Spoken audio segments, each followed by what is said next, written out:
मैंने अपनी classes Teachmint पे शिफ्ट करी क्योंकि अपने सपने थोड़े बड़े हैं। मैं 8 साल से सोच रहा था कि अपने खुद के लेक्चर्स का एक पैकेज बनाऊं और टीचमेंट के लाइव क्लास रिकॉर्डिंग फीचर्स की वजह से लगभग 1 साल में हर टॉपिक का कोर्स बनके तैयार है। अब मेरे स्टूडेंट्स पुराने या मिस लेक्चर देख सकते हैं और जिन्हें चाहिए वो बस रिकॉर्डेड लेक्चर्स के पैकेज ले सकते हैं। गुप्ता ट्यूटोरियल्स ब्रांड बन रहा है, इसीलिए तो कहते हैं कि टीचमेंट पे टीचिंग आसान है। आज ही डाउनलोड करें टीचमेंट, इंडिया का नंबर 1 टीचिंग ऐप।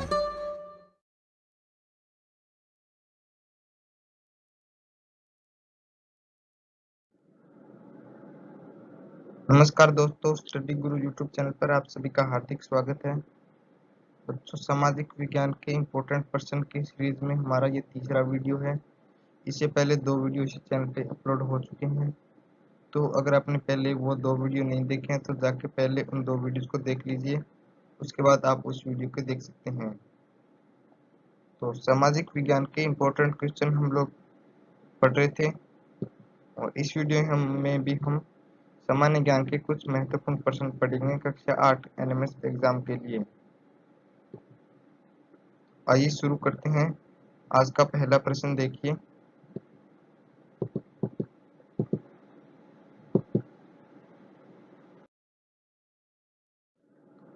आज का जो पहला प्रश्न है वो है, थार मरुस्थल का एकमात्र प्रवाह बेसिन निम्न में से किस क्षेत्र में स्थित है? गोडवाड, शेखावाटी, मध्य या फिर उत्तरी पूर्वी? तो थार का मरुस्थल का एकमात्र प्रवाह बेसिन किस क्षेत्र में है? तो इसका राइट आंसर हो जाएगा ऑप्शन ए, गोडवाड। अगला प्रश्न देखिए, प्रश्न नंबर 22।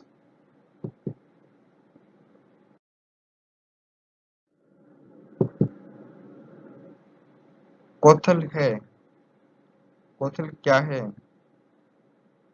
एक प्रकार का अश्वमेध यज्ञ, माही नदी का तटीय भाग, छोटी छोटी बचत को एकत्रित करने के लिए बनाई गई थैली, या फिर विवाह की एक रस्म है?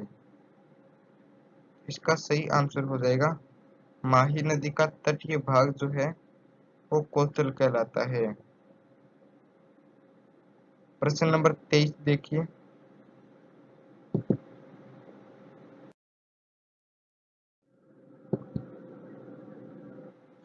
राज्य में वाटर सफारी से संबंधित नदी है? चंबल, बनास, माही या फिर बाणगंगा?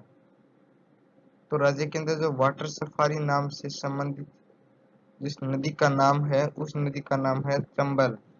तो ऑप्शन ए जो है वो प्रश्न 23 का राइट आंसर हो जाएगा। अगला प्रश्न देखिए, प्रश्न नंबर 24।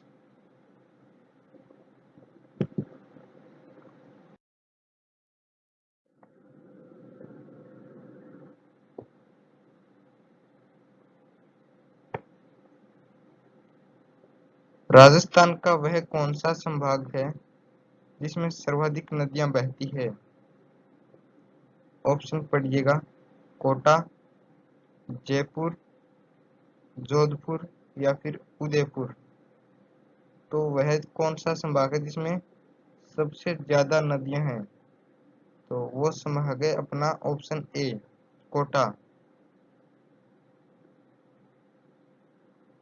अगला प्रश्न देखिए, प्रश्न नंबर 25।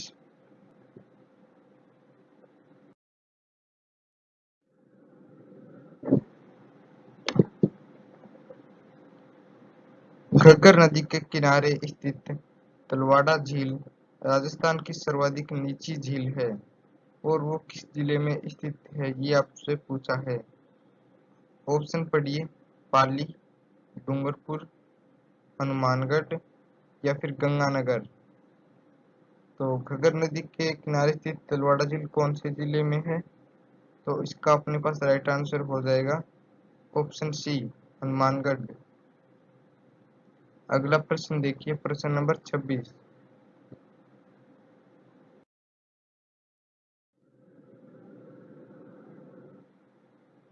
जयसमंद झील में कितनी नदियों का पानी आता है? 5, 12, 9 या फिर 7। यानी जो कि जैसलमेर झील जो बनाई गई है उसके अंदर कितनी नदियों का पानी आकर एकत्रित होता है। इसमें अपना राइट आंसर हो जाएगा ऑप्शन सी, यानी 9 नदियों का पानी जो है वो जैसलमेर झील में आकर एकत्रित होता है। प्रश्न नंबर 27 देखिए।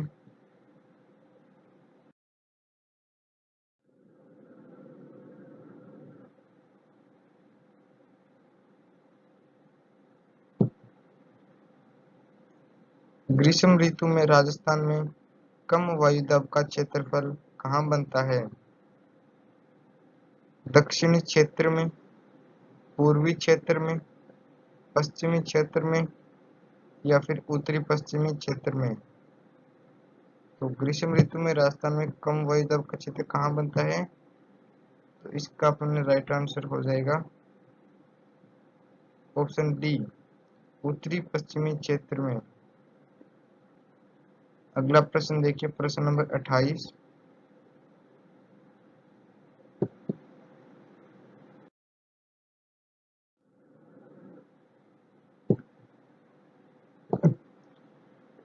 राजस्थान के कुल भौगोलिक क्षेत्रफल का लगभग कितना भाग मिट्टी अपरदन से प्रभावित है?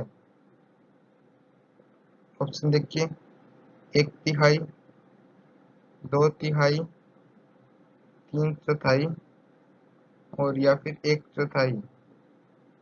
तो कितना प्रतिशत भाग जो है वो मिट्टी अपरदन से प्रभावित है? तो इसमें हो जाएगा ऑप्शन ए, 1/3। प्रश्न नंबर 29 देखिए।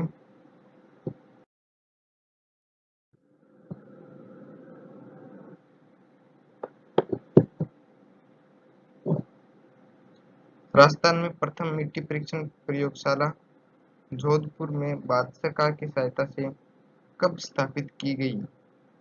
1958 में, 1978 में, 1988 में या फिर 1968 में।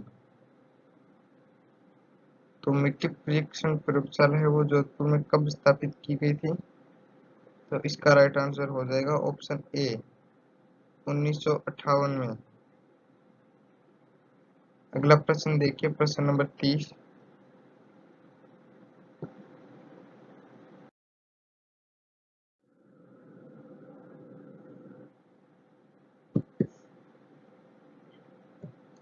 अवनालिका अपरदन कंदरा समस्या से सर्वाधिक प्रभावित जिला है?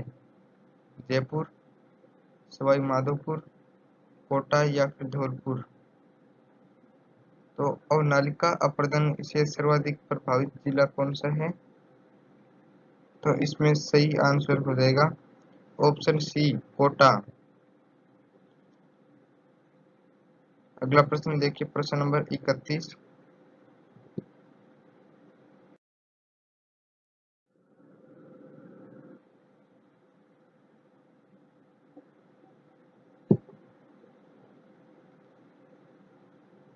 प्रश्न नंबर 31 पढ़िएगा। प्रधानमंत्री नरेंद्र मोदी ने राजस्थान में कहां से मृदा स्वास्थ्य कार्ड योजना का शुभारंभ किया था? सूरतगढ़ से, मेहरानगढ़ से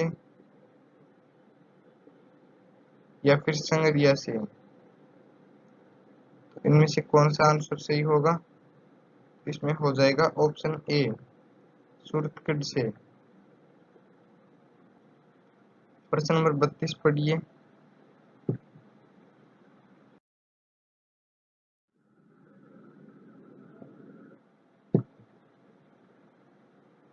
राजस्थान के किस भाग में लवणीयता एवं क्षारीयता की समस्या अधिक है? यानी किस क्षेत्र के अंदर है वो लवण की मात्रा और क्षार की मात्रा ज्यादा है? पूर्वी भाग में, उत्तरी भाग में, दक्षिणी भाग में या फिर पश्चिमी भाग में। इसके अंदर कौन सा ऑप्शन सही होगा? इसमें देखिए, इसमें हो जाएगा ऑप्शन बी, पश्चिमी भाग में। प्रश्न नंबर 33 पढ़िए। 33 को देखिएगा।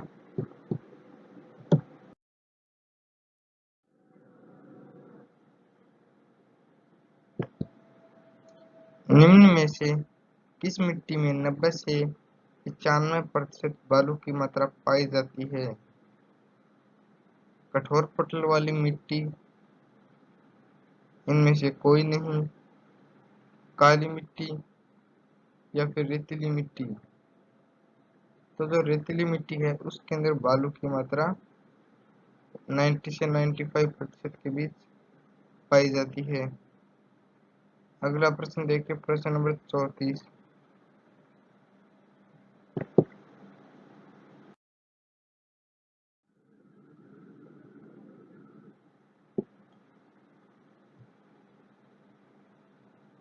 टिमरू के वृक्ष मुख्यतः राज्य के किस क्षेत्र में पाए जाते हैं? टिमरू यानी कि तेंदू के वृक्ष राजस्थान के किस क्षेत्र में पाए जाते हैं? पूर्वी एवं उत्तरी पूर्वी क्षेत्र में, दक्षिणी एवं दक्षिण पूर्वी क्षेत्र में, दक्षिण पश्चिमी क्षेत्र में या फिर दक्षिण पूर्वी एवं पूर्वी क्षेत्र में। तो इसका राइट आंसर हो जाएगा दक्षिण एवं दक्षिण पूर्वी क्षेत्र में। अगला प्रश्न देखिए, प्रश्न नंबर 35।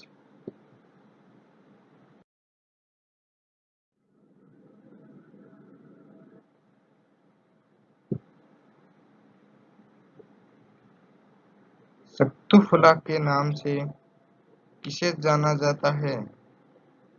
आम वृक्ष को, रोहिड़ा वृक्ष को, पीपल के वृक्ष को या फिर खेजड़ी के वृक्ष को? तो शक्तुफला के नाम से कौन से वृक्ष को जाना जाएगा?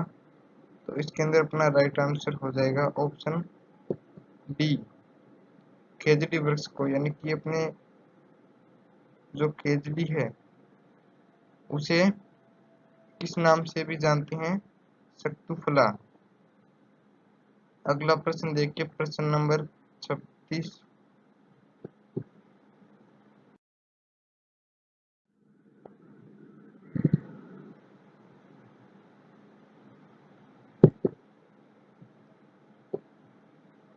राजस्थान में मरुस्थल की वह वनस्पति जिससे प्राकृतिक रंग प्राप्त किया जाता है?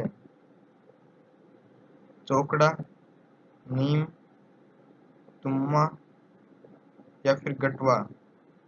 तो इनमें से कौन सी वनस्पति ऐसी है जिससे कि प्राकृतिक रंग, जैसे कपड़े रंगने काम आता है उस तरीके से रंग कौन सी से प्राप्त किया जाता है?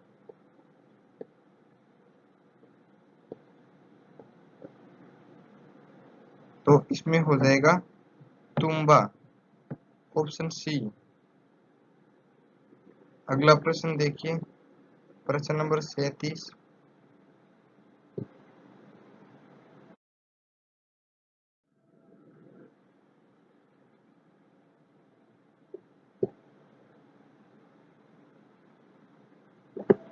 अंग्रेजी में पलाश के पेड़ का उपनाम फ्लेम ऑफ द फॉरेस्ट है। स्थानीय भाषा में इस पलाश के पेड़ को किस नाम से जाना जाता है? ऑप्शन पढ़िए, सांगरी, मसाल, खोखा या फिर केसुला? तो पलाश को किस नाम से जाना जाएगा? ऑप्शन डी, केसुला। अगला प्रश्न पढ़िए, प्रश्न नंबर 38।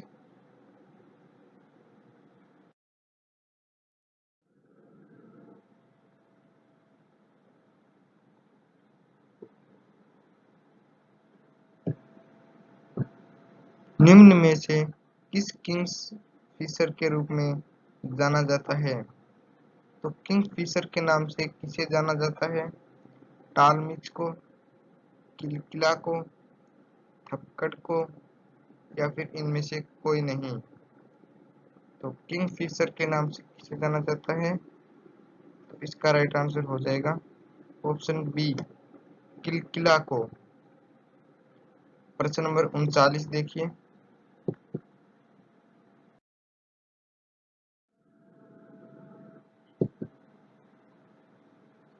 राजस्थान में कछुओं की कितनी जातियां पाई जाती है? 10, 12, 18 या फिर 22। तो राजस्थान के अंदर कछुओं की कितनी जातियां पाई जाती है? तो राजस्थान के अंदर टोटल 12 कछुओं की प्रजातियां पाई जाती है।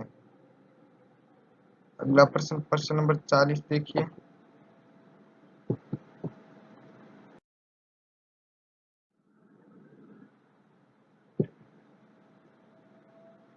कौन सा पक्षी अन्य पक्षियों के घोंसलों में अपने अंडे रखता है? कबूतर, मोर, कौवा या फिर चांतक। यानी वो पक्षी जो अपने अंडे दूसरे किसी पक्षी के घोंसले में देता है, तो उस पक्षी का नाम होगा ऑप्शन डी, चांतक। तो बच्चों, ये थे आज के 20 महत्वपूर्ण साइंस सोशल साइंस के प्रश्न। आशा करता हूँ आपको वीडियो अच्छी लगी होगी, और अगर आपको वीडियो अच्छी लगी तो वीडियो को लाइक कर दीजिए, और अभी तक अगर आपको किसी भी प्रश्न में डाउट है तो वीडियो को दोबारा देख सकते हो, और अपने दोस्तों के साथ वीडियो को शेयर कर दीजिएगा। धन्यवाद।